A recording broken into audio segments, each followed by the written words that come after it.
और सबसे पहले बात बुलेटिन में करेंगे किस तरीके से पुणे से एक बड़ी खबर आ रही है, जहां पर पुलिस ने किरण गोसावी को 3 साल पुराने धोखाधड़ी के मामले में गिरफ्तार किया है। गोसावी की गिरफ्तारी कल देर रात हुई। प्रभाकर सेल के आरोपों को लेकर गोसावी को आज मुंबई में एनसीबी के सामने पेश होना था, लेकिन इससे पहले पुणे पुलिस ने गोसावी को गिरफ्तार किया है। किरण गोसावी वही शख्स है जिसका आर्यन के साथ सेल्फी वायरल हो गई थी, लेकिन सेल्फी वायरल होने के बाद भी वो पुलिस से भागता फिर रहा था।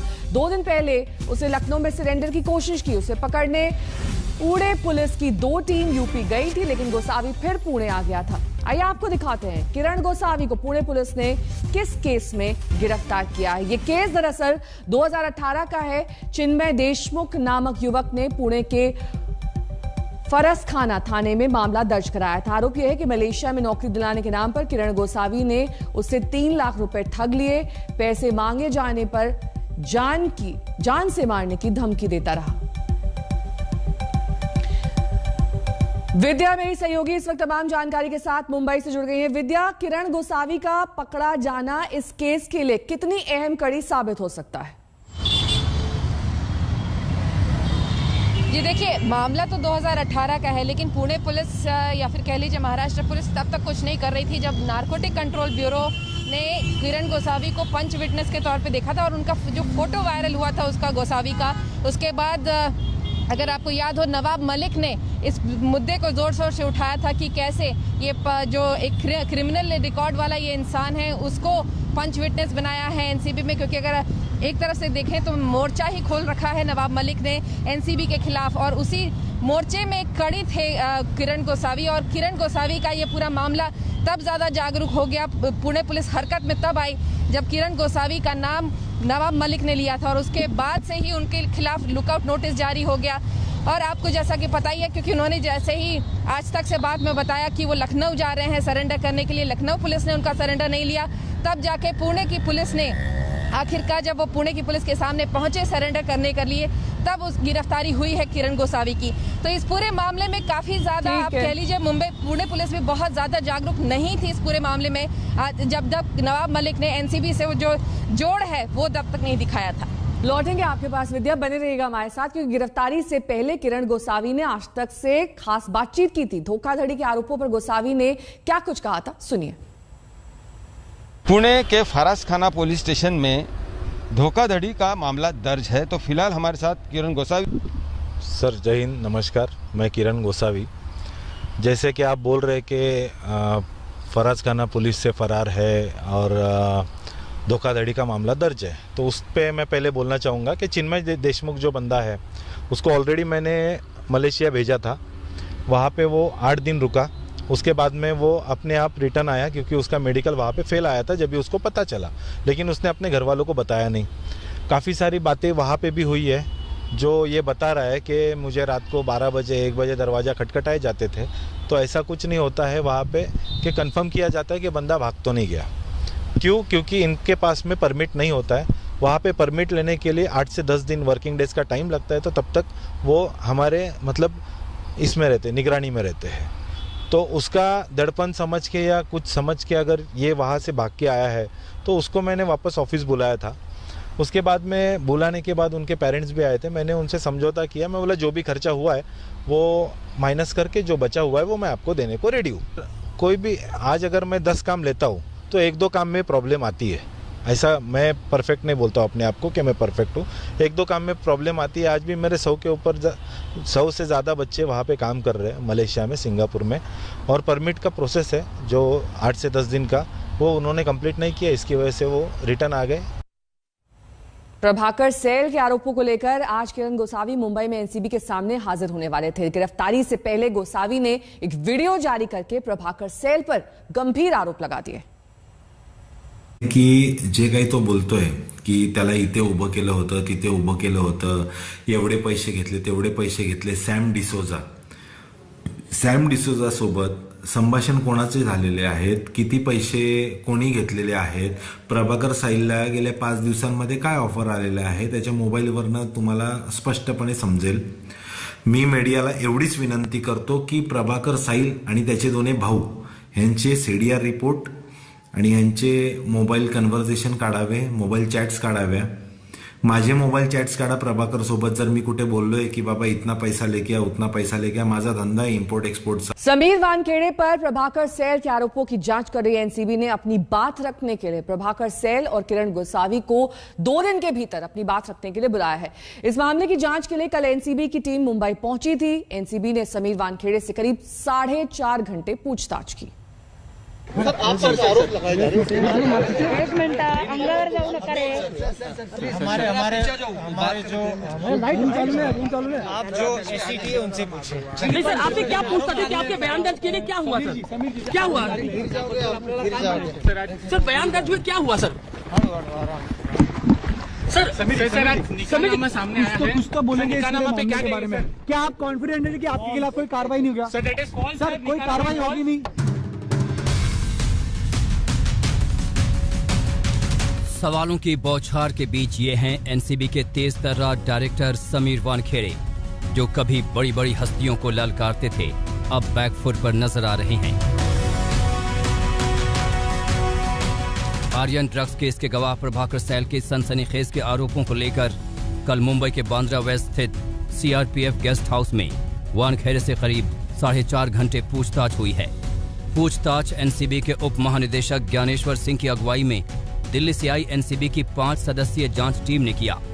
जांच दल ने साफ कर दिया कि समीर वानखेड़े को सबूत और पूछताछ के लिए अभी आगे भी बुलाया जाएगा.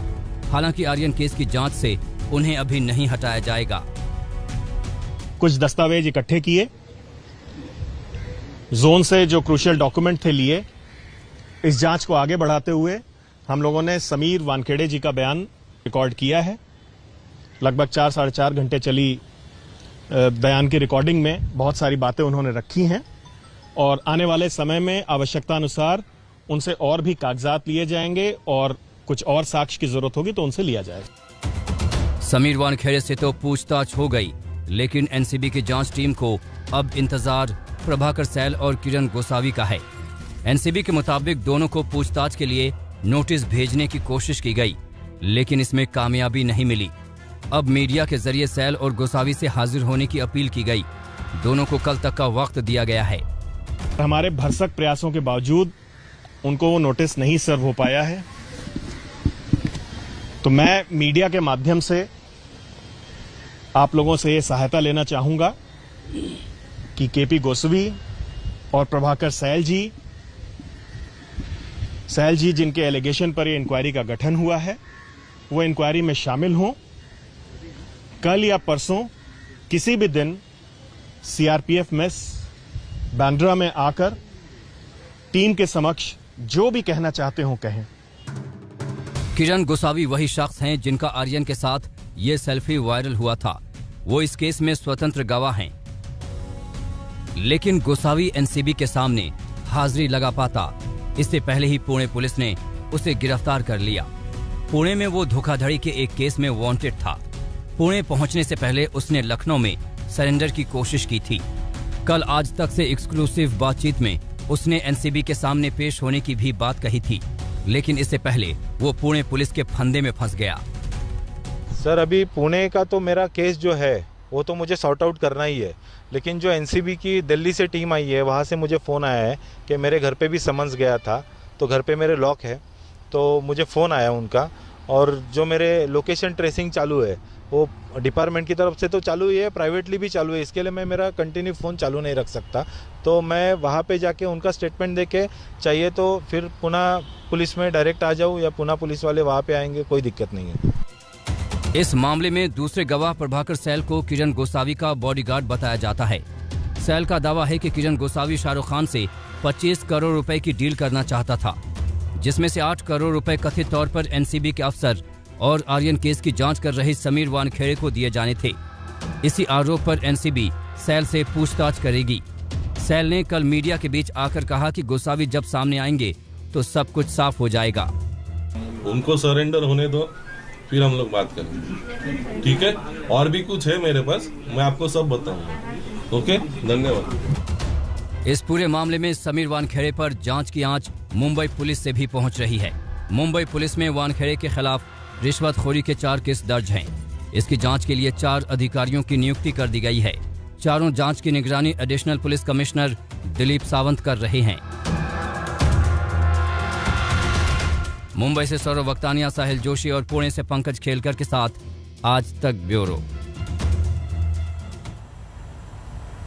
और अब अगली खबर का रुख करेंगे। यूपी एसटीएफ ने कल रात एक एनकाउंटर में मुख्तार अंसारी गैंग के एक शार्प शूटर को मार गिराया है। शार्प शूटर का नाम अली शेर उर्फ डॉक्टर है और झारखंड में बीजेपी नेता की हत्या के सिलसिले में उस पर 1 लाख रुपए का इनाम घोषित था।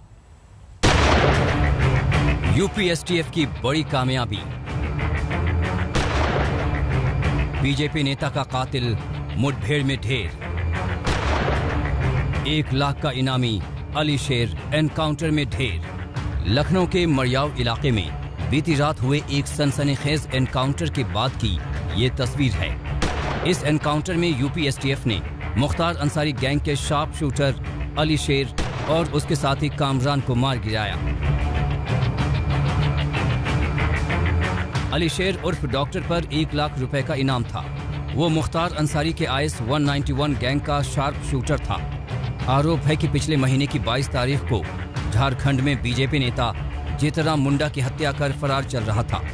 उस पर आजमगढ़ में एक बीएसपी नेता की हत्या का भी आरोप है। अभी तक जो पता चला है कि उसमें एक अली शेर है जिसपे 1 लाख का इनाम है और ये IS 191 गैंग मुख्तार अंसारी का जो गैंग है इसका शार्प शूटर है, प्रोफेशनल किलर है। जितनी हत्याएं इसने यहाँ की हैं, कई हत्याएं इसने अदर स्टेट्स में की हैं जिसकी अभी जानकारी की जा रही है। और साथ में इसका सहयोगी था बन्नू उर्फ कामरान, जो कि इसके साथ लगभग घटनाओं में साथ में रहता था रैकी करने में। एसटीएफ के मुताबिक शार्प शूटर अली शेर के लखनऊ के मरियाव इलाके में होने की सटीक सूचना पर घेराबंदी की गई थी, लेकिन पुलिस से घिरते ही अली शेर और उसके साथी ने फायरिंग शुरू कर दी। इसी फायरिंग में दोनों बदमाश जख्मी हो गए। बाद में इलाज के दौरान अस्पताल में दोनों की मौत हो गई। कुमार अभिषेक, लखनऊ, आज तक। वहीं दिल्ली से सटे बहादुरगढ़ में सुबह सुबह दर्दनाक हादसा हुआ है। यहां पर किसान आंदोलन में शामिल 3 महिलाओं की तेज रफ्तार ट्रक से कुचलकर जान चली गई। हादसे के वक्त महिलाएं डिवाइडर पर बैठी थी। हादसे में 2 महिलाओं की मौके पर मौत हो गई, जबकि एक ने अस्पताल में दम तोड़ दिया है। हादसे में 3 जख्मी भी हुई हैं। ये महिलाएं पंजाब के मानसा जिले की रहने वाली हैं। हादसे के बाद से ट्रक चालक मौके से फरार बताया जा रहा है।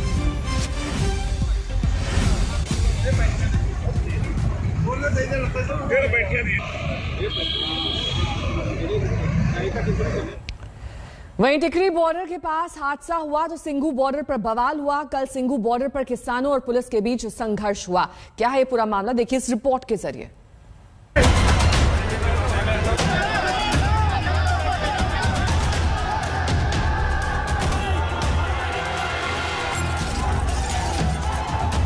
किसानों और पुलिस के बीच झड़प की यह तस्वीर दिल्ली के सिंघू बॉर्डर की है।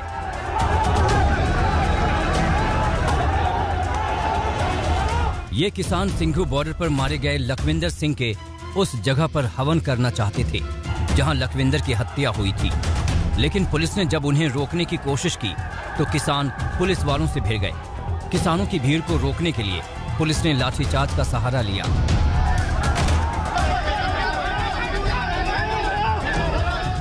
इस हंगामे में कुछ लोगों को सर में चोटें आई हैं, तो कुछ लोगों को दिल्ली पुलिस ने हिरासत में ले लिया है।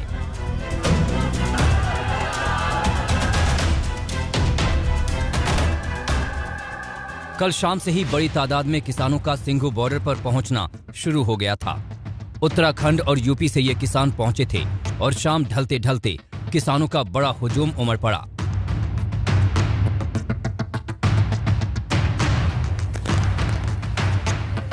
लखविंदर सिंह के परिजनों ने पंजाब सरकार से 50 लाख रुपए और परिवार के एक सदस्य को सरकारी नौकरी देने की मांग की है। पुलिस प्रशासन का पूरा सहयोग किया। पुलिस प्रशासन ने जो हमें रूट दिया उस रूट से आए। पुलिस प्रशासन ने कहा कि यहाँ पे आपको गाड़ी खड़ी करनी है, यहाँ से आपको पैदल जाना है। ठीक है, हमारी मांगे सिर्फ ये थी, पीड़ित परिवार को कम से कम मुआवजा मिले, सरकारी नौकरी मिले और वहाँ एक अरदास और हवन का एक प्रोग्राम था। इससे ज्यादा और कुछ नहीं था। काफी हंगामे के बाद दिल्ली पुलिस ने इस पूरे मामले को शांत कराया और अभी भी सिंघू बॉर्डर पर भारी पुलिस बल तैनात है।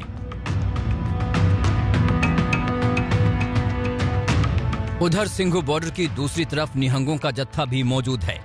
निहंगों की बैठक में तय किया गया कि सिंघू बॉर्डर पर निहंगों का जत्था डटा रहेगा। गौरतलब है कि लखबीर की हत्या में 4 निहंगों ने अपनी गिरफ्तारी दी थी।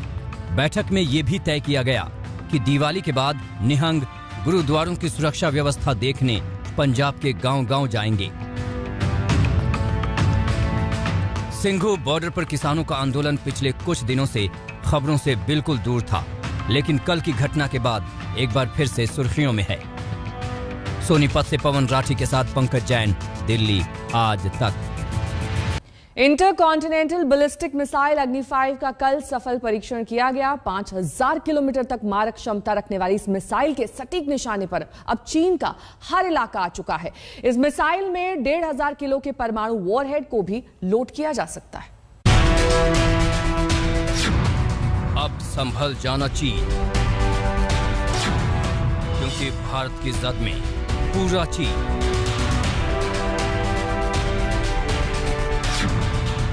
और से देख लो पाकिस्तान। हम इतनी बातें यूं ही और ऐसे नहीं कर रहे हैं।